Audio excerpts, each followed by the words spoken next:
Có những quốc gia mà chỉ cần nhắc tên thôi, cả thế giới lập tức nghĩ ngay đến chiến tranh, đến bom đạn, đến nỗi đau. Và nếu phải chọn một đất nước đau khổ nhất Trung Đông, thậm chí là nhất hành tinh này, thì cái tên ấy chính là Palestine. Họ có mối liên hệ như thế nào với Việt Nam? Họ học hỏi được Việt Nam những gì? Đây là một vùng đất nhỏ bé nhưng mang trên vai gánh nặng lịch sử hàng ngàn năm. Có máu, có nước mắt, tất cả chưa bao giờ ngừng rơi.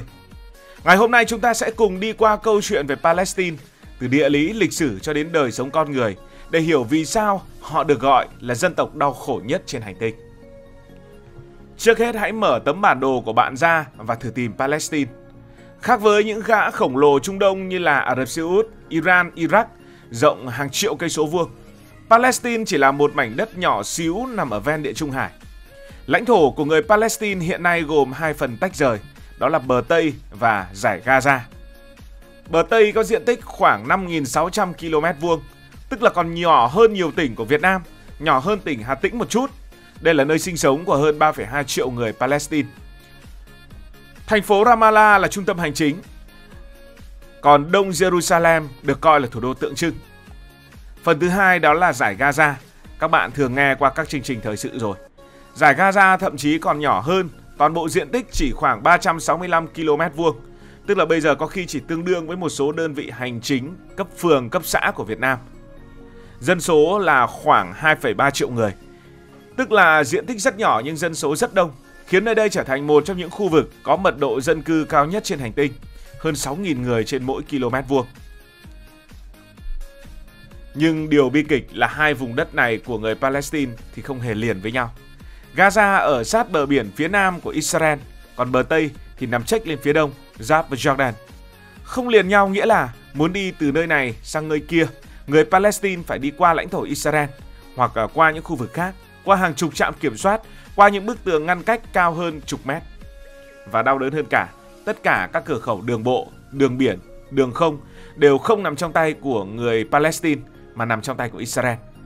Vậy là Palestine có đất, có dân, nhưng giống như một căn nhà mà toàn bộ chìa khóa đều bị hàng xóm nắm giữ. Họ đã bị phong tỏa từ phía.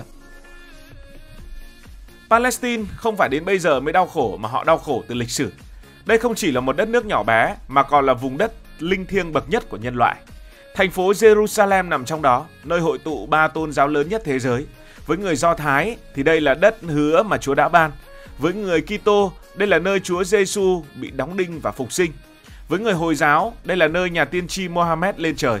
Một thành phố mà ai cũng coi là của mình, thì số phận tất yếu phải là máu và chiến tranh. Trong suốt hơn 2.000 năm, Palestine là giao lộ của các đế chế, từ La Mã, Ả Rập đến quân thập tự chinh châu Âu, rồi Ottoman Thổ Nhĩ Kỳ.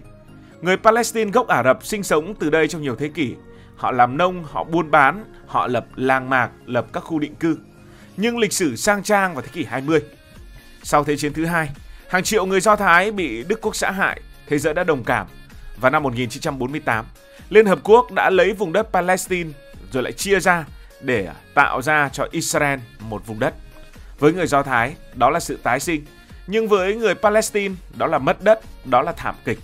Hơn 700.000 người bị trục xuất hoặc buộc phải rời khỏi nhà cửa, trở thành người tị nạn ở những nước láng giềng.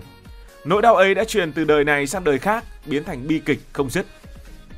Từ đó đến nay, Israel và Palestine đã trải qua hàng loạt những cuộc chiến.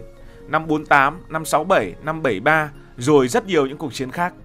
Đất đai Palestine ngày càng bị thu hẹp sau mỗi cuộc chiến như vậy, trong khi các khu định cư của Israel lại mọc lên ngay giữa lòng bờ Tây. Palestine từ chỗ là một vùng đất rộng, giờ chỉ còn là những mảnh rời rạc như một tấm vải bị xé nát. Không khổ làm sao được. Và ngày nay, đến cả danh phận của một quốc gia thì Palestine cũng nửa vời. Họ tồn tại như một quốc gia không trọn vẹn. Họ có hơn 5,5 triệu dân sống ở bờ Tây và Gaza, nhưng lại có hơn đến 7 triệu kiều dân di tản khắp nơi trên thế giới. Tức là số người sống bên ngoài lãnh thổ còn đông hơn cả số người sống trong lãnh thổ. Đây là cộng đồng tị nạn lớn nhất hành tinh nếu mà tính theo tỷ lệ. Họ có chính quyền, gọi là chính quyền quốc gia Palestine. Đứng đầu là Tổng thống Mahmoud Abbas, kiểm soát một phần của bờ Tây. Nhưng ở dải Gaza, quyền lực lại nằm trong tay một nhóm khác, đó là Hamas, một tổ chức Hồi giáo vũ trang. Một đất nước có đến hai chính quyền, có đến hai hướng đi khác nhau. Họ khiến Palestine vừa yếu ớt trước Israel, vừa rối ren trong nội bộ. Một đất nước mà biên giới lại bị kiểm soát bởi láng giềng, biên giới bị khóa chặt, giải Gaza không có sân bay, không có cảng biển tự do. Người dân muốn ra vào đều phải xin phép Israel hoặc Ai Cập, và hầu hết thì bị từ chối. Bờ Tây thì lại bị chia cắt bởi hàng trăm trạm kiểm soát, bởi bức tường ngăn cách dài hơn 700 cây số. Người Palestine di chuyển trong chính quê hương của mình mà cứ như là đi qua nước khác, luôn bị hỏi giấy tờ, luôn bị chặn lại. Bây giờ thì quê hương của người Palestine lại chính là nhà tù của họ. Nếu hỏi nơi nào đau khổ nhất trên thế giới thì đó là Palestine. Nơi nào đau khổ nhất tại Palestine đó là giải Gaza. Đây là vùng đất mà Liên Hợp Quốc từng ví như nhà tù khổng lồ lộ thiên.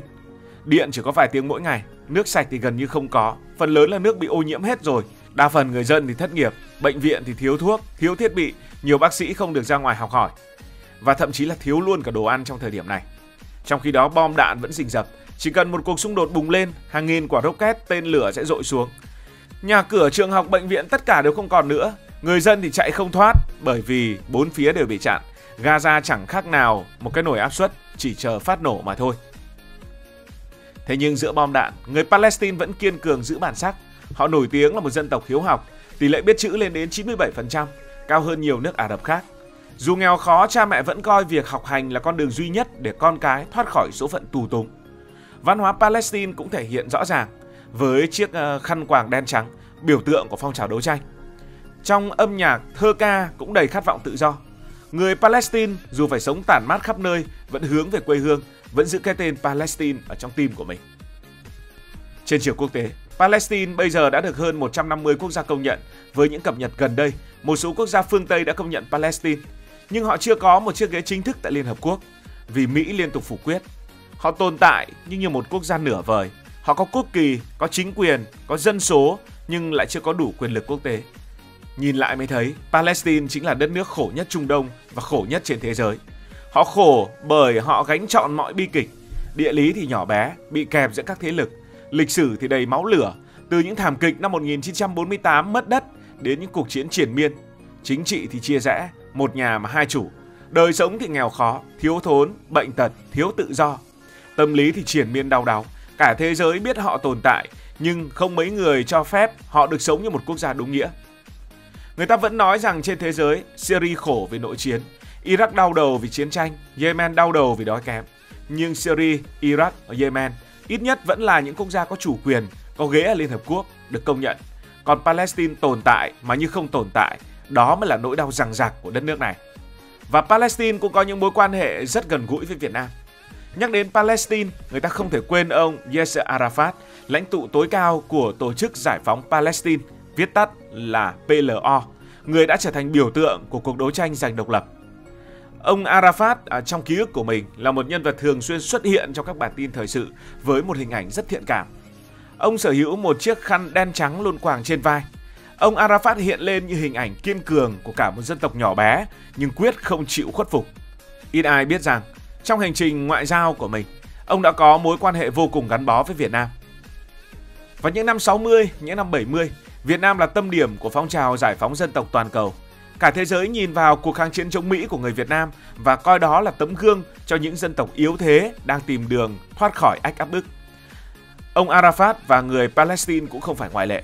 Ông nhiều lần nói rằng Palestine học được từ Việt Nam tinh thần dám chống lại kẻ mạnh, dám đứng lên giữ lấy mảnh đất quê hương cho dù phải trả giá bằng máu. Chính vì thế, ông đặc biệt trân trọng tình hữu nghị với Việt Nam. Trong những năm 70, Việt Nam là một trong những quốc gia sớm nhất công nhận Tổ chức Giải phóng Palestine là đại diện hợp pháp duy nhất của nhân dân Palestine. Đây là một bước đi có ý nghĩa to lớn với ông Arafat vì nó trao cho tổ chức của ông một sự chính danh trên trường quốc tế, giữa lúc Israel và nhiều nước phương Tây coi ông chỉ là thủ lĩnh du kích. Không chỉ dừng lại ở ngoại giao, ông Arafat còn trực tiếp sang Việt Nam không chỉ một lần mà còn nhiều lần. Những chuyến đi ấy đã để lại những dấu ấn đặc biệt. Ông đã gặp gỡ những lãnh đạo Việt Nam, đi thăm các khu căn cứ, chứng kiến tinh thần kháng chiến bền bỉ của người Việt. Trong các bài phát biểu sau này, ông không ít lần nhắc đến Việt Nam như một tấm gương sáng của Palestine. Ông từng nói dân tộc Palestine sẽ học Việt Nam để kiên nhẫn, để đoàn kết, để tin rằng dù nhỏ bé nhưng nếu nắm chặt tay nhau thì vẫn có thể chiến thắng. Mối quan hệ ấy còn phản ánh một bức tranh rộng lớn hơn, thời kỳ mà những dân tộc bị áp bức ở châu Á, châu Phi, Mỹ Latin đã tìm đến nhau, nương tựa vào nhau để tồn tại. Việt Nam lúc ấy vừa là chiến trường nóng bỏng, vừa là ngọn đuốc truyền cảm hứng. Palestine thì cần bạn bè để chống lại sự cô lập. Và ông Arafat đã nhìn thấy ở Việt Nam một đồng minh, một người anh em thực sự. Khi ông qua đời vào năm 2004, báo chí Việt Nam đều dành cho ông những dòng tưởng nhớ đầy trân trọng, gọi ông là người bạn thân thiết của nhân dân Việt Nam. Dù quan hệ Việt Nam-Palestine sau này không còn nổi bật như thời kỳ máu lửa, nhưng hình ảnh của ông Arafat vẫn là biểu tượng của một giai đoạn mà tình hữu nghị quốc tế được xây dựng bằng máu, bằng niềm tin và bằng những cái bắt tay siết chặt. Palestine ngày mai sẽ như thế nào? Giữa bóng tối vẫn còn có hy vọng. Ngày càng nhiều nước công nhận Palestine, dư luận toàn cầu đang càng ủng hộ họ, đặc biệt sau những cuộc chiến Gaza gần đây. Giải pháp hai nhà nước, Israel và Palestine tồn tại song song, vẫn là lối thoát duy nhất, dù còn nhiều chông gai. Palestine, đất nước đau khổ nhất Trung Đông, đau khổ nhất thế giới, không chỉ là câu chuyện riêng của một dân tộc, mà là bài học cho toàn cầu. Một dân tộc có thể bị dồn ép, bị bao vây, bị chia rẽ, nhưng khát vọng được sống tự do thì không bao giờ tắt. Và chính khát vọng ấy, dù bị đè nén suốt hàng thập kỷ, vẫn là ngọn lửa giữ cho Palestine tồn tại đến tận ngày nay.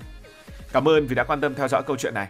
Nếu cảm thấy thú vị, bạn có thể nhấn nút đăng ký kênh, bật chuông thông báo và chia sẻ.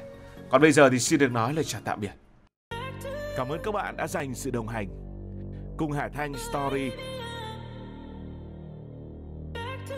Đi qua những vùng đất, khám phá những điều mới.